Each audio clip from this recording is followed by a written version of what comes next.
Hello Pinky, hello Chintu. Hello Chintu and Rahul, how are you both? Hey friends, nice to meet you both here. Friends तुम्हें पता है आज Hindi and Sanskrit पाठशाला channel पर new video upload हुआ है। हाँ राहुल, you are right. आज मेरे को भी मेरे मोबाइल फोन पे न्यू वीडियो अपलोड का नोटिफिकेशन आया था। Same here guys, I also got a notification. So why not guys, let's watch the video together and learn something new. Yes, let's learn Hindi. Yes, let's watch the video. Let's watch. नमस्कार छात्रों, आप सभी का मेरे Hindi and Sanskrit पाठशाला channel पर स्वागत है। मैं आशा करती हूँ कि आप सभी अपने अपने घरों में स्वस्थ और तंदुरुस्त होंगे और आप सबकी पढ़ाई अच्छी चल रही होगी। और प्रिय छात्रों, मैं आपसे विनती करना चाहती हूँ कि आप मेरे इस वीडियो को पूरा देखें, बीच में स्किप ना करें और अच्छे से पाठ को समझें और इस वीडियो को अपने दोस्तों के साथ भी शेयर करें। नमस्कार छात्रों, आज हम करेंगे पाठ 5 जो कि कक्षा 9th का है, हिंदी का। नाना साहेब की पुत्री देवी मैना को भस्म कर दिया गया।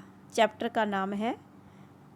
आज इस चैप्टर का हम करेंगे सारांश, मीन शॉर्ट स्टोरी, कि इस चैप्टर में की कहानी जो है वो क्या है। सारांश मीन समरी। तो आइए जानते हैं इसके माध्यम से। नाना साहिब की पुत्री छात्रों देवी मैना को भस्म कर दिया गया। मीन इसी बात के ऊपर आपके पाठ का नाम भी रखा गया है। पाठ में लेखिका चपला देवी, अब लेखिका का नाम है चपला देवी, ने बताया है कि सन 1857 के विद्रोह में जब असफल धुंधुपत नाना साहेब कानपुर से भागने लगे तो वे जल्दबाजी में अपनी पुत्री मैना को साथ नहीं ले जा पाए। मीन अंग्रेज़ों से डरकर नाना साहेब जब भागे थे कानपुर से तो वह जल्दबाजी में अपनी पुत्री मैना को साथ नहीं ले जा पाए। अंग्रेज़ों ने उस निरपराध, मीन उसने कोई अपराध नहीं किया था, उस लड़की ने जो नाना साहिब की थी मैना, तो देवी को बड़ी ही क्रूरता से जला डाला। अंग्रेज़ों ने उनकी बेटी को बड़ी क्रूरता से जला डाला था। ये दृश्य, ये सीन किसी कठोर हृदय को भी भावुक बना देता है। अब आप भी उसकी जगह होते तो आपका भी हृदय जो है वह भावुक हो जाता। अब हम स्टोरी पढ़ रहे हैं तो हमें स्टोरी पढ़कर भी हमारे मन में भावुकता का भाव आ रहा है ना। तो अब अंग्रेज़ों की सेना नाना साहिब का राजमहल लूटने कानपुर से बिठूर जा पहुंची। अब अंग्रेज़ों की सेना जो ने क्या किया कि नाना साहिब का राजमहल लूटने के लिए कानपुर से बिठूर में भी जा पहुंची। और जब उन्होंने सब लूट लिया तब उन्होंने उस राजमहल को तोप के गोले से क्या किया, तोप के गोले से गिराने का फैसला लिया। तभी वहाँ बरामदे में एक अत्यंत सुंदर बालिका आ जाती है। बरामदा मीन घर के आगे खुला प्लेस होता है, उसको बोलते हैं बरामदा। तो वह लड़की जो थी सेनापति से महल की रक्षा के लिए प्रार्थना करती है। अब वह आ जाती है और वह सेनापति से महल की रक्षा करने के लिए क्या कर रही है, प्रार्थना करती है और उस महल पर गोले ना दागने के लिए कहती है। वह कहती है कि इसको गोलों से मत उड़ाओ, मीन तोप से मत उड़ाओ। वह छोटी सी बच्ची तर्क देते हुए कहती है, तर्क भी दे रही है साथ में, कि इस स्थिर मकान का क्या दोष, मीन एक जगह जो निर्जीव वस्तु है उसका क्या दोष। दोषी तो वह लोग हैं जिन्होंने शस्त्र उठाए थे, मीन जिन्होंने उनके शस्त्र उठाए थे वही लोग दोषी हैं। फिर वह अपना परिचय बताते हुए कहती है कि मैं जानती हूँ कि आप सेनापति जनरल हे हैं। अब जो छोटी सी लड़की है और वह कहती है कि मैं जानती हूँ कि आप जनरल हे हैं और आपकी बेटी मेरी, मीन उस जनरल की, उस सेनापति की बेटी का नाम है मेरी, और मैं बहुत अच्छे मित्र थे। मीन वह बता रही है कि मैं आपकी बेटी की बहुत अच्छी मित्र हूँ और आप भी मुझे अपनी बेटी के समान ही प्यार करते थे। पहले मिलते थे, उनके आना जाना होगा नाना साहिब के घर में सेनापति का। तो सेनापति ये जानकर कि वह छोटी लड़की नाना साहिब की पुत्री मैना है, अब सेनापति को पता है कि वह नाना साहिब की पुत्री मैना है, उन्हें बड़ा आश्चर्य हुआ। तब लेखिका बताती है कि वह सैनिक मैना को पहचान लेता है, लेकिन एक सरकारी नौकरी होने की वजह से वह आदेश को अनदेखा नहीं कर सकता था। उस समय छात्रों ब्रिटिश सरकार की ही हुकूमत चलती थी, तो वह एक सरकारी नौकर होने के कारण उसके आदेश का अनदेखा नहीं कर सकता था, मजबूर था। लेकिन फिर भी वह उसकी रक्षा का प्रयत्न करने को कहता है, फिर भी वह उसकी रक्षा करने का प्रयत्न करता है और कहता है। तभी वहाँ प्रधान सेनापति आकर बोलता है कि अभी तक ये राजमहल क्यों नहीं गिराया गया। वह उससे प्रश्न कर रहा है कि अभी तक ये राजमहल क्यों नहीं गिराया गया। तब प्रधान सेनापति से पूछता है कि इस महल को बचाने का कोई उपाय है, किंतु प्रधान सेनापति इससे संभव नहीं मानता। प्रधान सेनापति इसको उचित नहीं मान रहा है। सेनापति दुखी होकर वहाँ से चला जाता है। अब सेनापति को दया भाव उत्पन्न हो रहा है, तो वह वहाँ से दुखी होकर चला जाता है। अब अंग्रेज सिपाही ने महल को चारों ओर से घेर लिया और मैना को ढूंढने लगे, परंतु उन्हें वह कहीं नहीं मिली।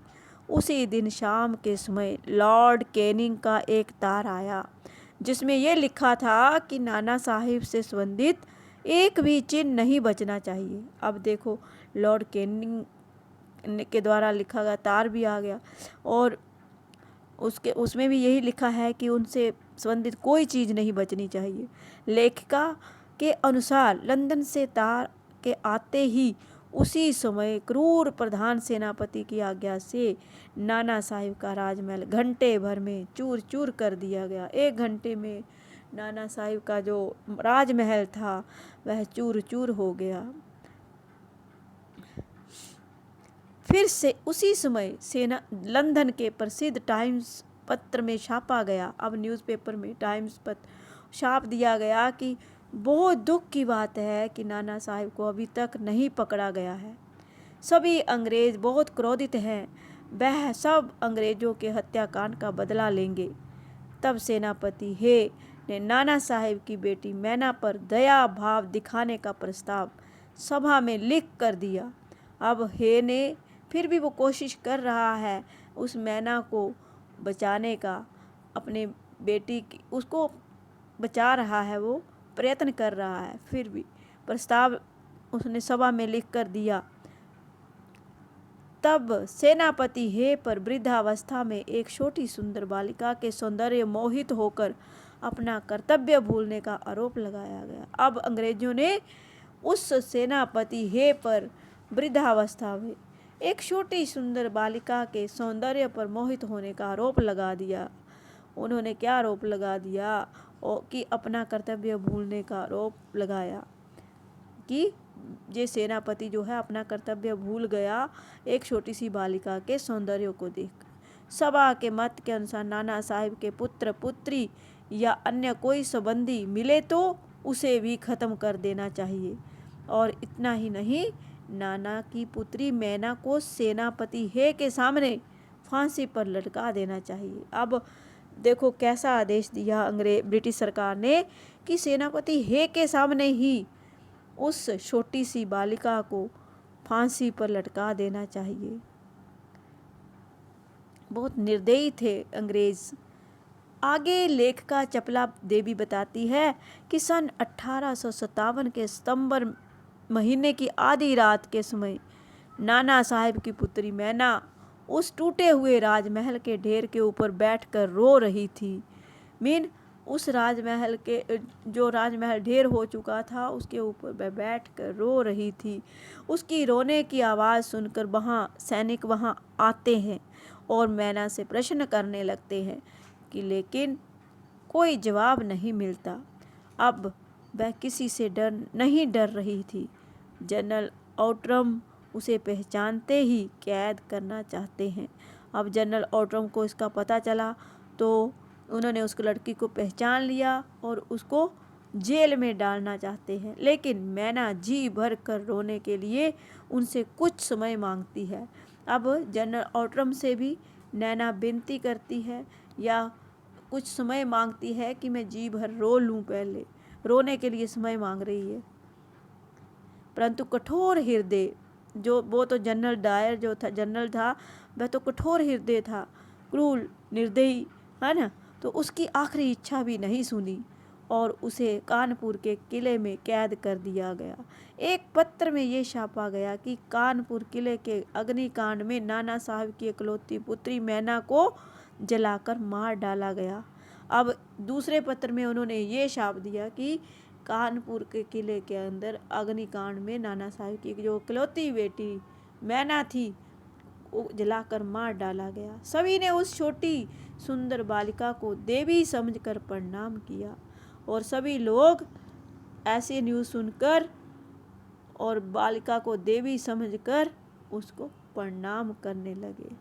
तो छात्रों, ये था आपके चैप्टर 5 का सारांश। नेक्स्ट वीडियो में इसी पाठ के जो आपके प्रश्नाभ्यास हैं उनको डालूंगी, देखिए ज़रूर। वीडियो पसंद आए तो लाइक ज़रूर कर देना। प्यारे बच्चों, जिन्होंने मेरे चैनल को अभी तक सब्सक्राइब नहीं किया है, मेरे चैनल को सब्सक्राइब कर दें ताकि आपको मेरे आने वाली वीडियो का नया नोटिफिकेशन मिल सके। लाइक और शेयर भी जरूर कर देना।